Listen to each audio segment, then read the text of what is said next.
When Christ died, did he crucify the law? Was the law taken away? Can we do what we want because Christ died and crucified the law? That is the question which we are going to be answering today on Wednesday on the weekly segment of the Bible Questions.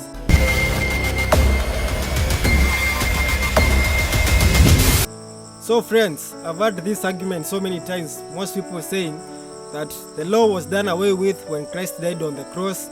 He nullified everything. We can eat whatever food we want. We can dress the way we want. We can do anything we want because the law was done away with.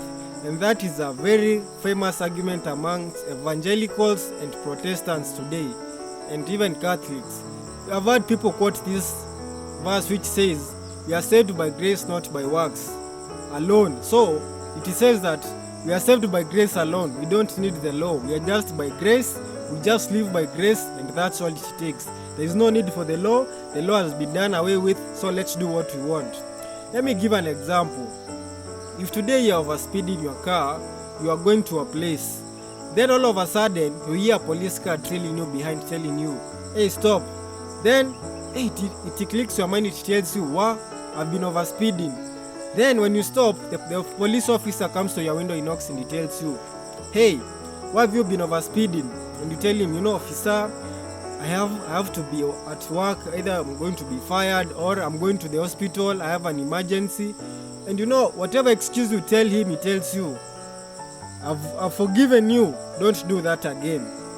Now, when that police officer leaves you and you're alone, will you continue going at 180 kilometers per hour, or will you be careful about your movements from there? I believe that that is a common answer, and everyone says we walk careful from that. That is the relationship that exists between grace and law. You see, the policeman has given you grace. You deserved to be, to pay a fine, or go your vehicle be impounded and go for all those things in the police station. That was your penalty. But because of this grace you've been given, you won't face the penalty. Grace does not take away the law. Grace, in fact, amplifies the law. It makes us to keep the law more. In Romans chapter 6 verse 14, it says, "For sin shall no longer be your master, because you are not under the law, but under the grace." So here we see that Paul tells us that the penalty of sin is death, but we won't be under the penalty of the law because of the grace. But this does not take away the law. In Romans chapter 3 verse 31, it says, "Do we then nullify the law by this faith? No, at all. Rather, we uphold the law." So here Paul affirms that the law does not go anywhere. The law is still there, and it will amplify grace. In fact, listen to Christ's words in Matthew chapter 5 verse 17. He says, "Do not think that I have come to abolish the law or the prophets. I have not come to abolish them, but to fulfill them." So here Christ said, in fact, Christ died because of the law. If it were possible to do away with the law, Christ would not have died. Otherwise, why? Because he had said the wages of sin is death. So if it were just simple as simply changing the law, Christ would have just simply changed there and said, "The wages of sin will not be death today, do another thing." But because of the law, he had to die. So when he died, it's the opposite. It shows us that the law cannot change. And let's be clear. This is the work of grace, and this is the work of the law. The work of the law is not to save us. The work of the law is to show us what is sin. Because keeping the law in itself cannot save you. But the law is going to tell you what sin is. In Romans chapter 7 verse 7, it says, "What shall we say then? Is the law sinful? Certainly not. Nonetheless, I would not have known what sin was had it not been for the law." So here is what happens. The law will tell us what is sin, and now grace won't take away this law, because if grace will take away the law, how will you know when we are sinning? That grace will not take away the law. The law will just point us and tell us that what you are doing is wrong. Because you have done something wrong, you require the grace of Christ so that you can be right with Him. And the grace enables obedience, because if there is no grace, there is no obedience. If you could not have been forgiven by this police officer, you could not have obeyed. But because you are given grace, it entails you to to obey. So that is the relationship. I believe that this statement that you are under grace and not under law is very hypocritical, because if you ask people now, because we are not under the law, can we now steal? Can we lie? Can we not? Can we covet? They tell you, no, you're not supposed to do that. That is not okay. People don't have problem with the 9 commandments.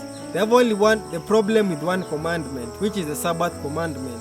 And because now they have realized that if we say that we are under the law and we are not keeping this one commandment for the Sabbath, we are lying. So let's reject the whole law and say we are not under the law but under grace. So I find it very hypocritical. What shall we say then? Shall we go on sinning so that grace may increase? By no means. We are those who have died to sin. How can we live in it any longer? So here grace does not give us the permission to sin. Grace makes us to keep the law, and sinning is by breaking the law. Where there is no law, there is no sin.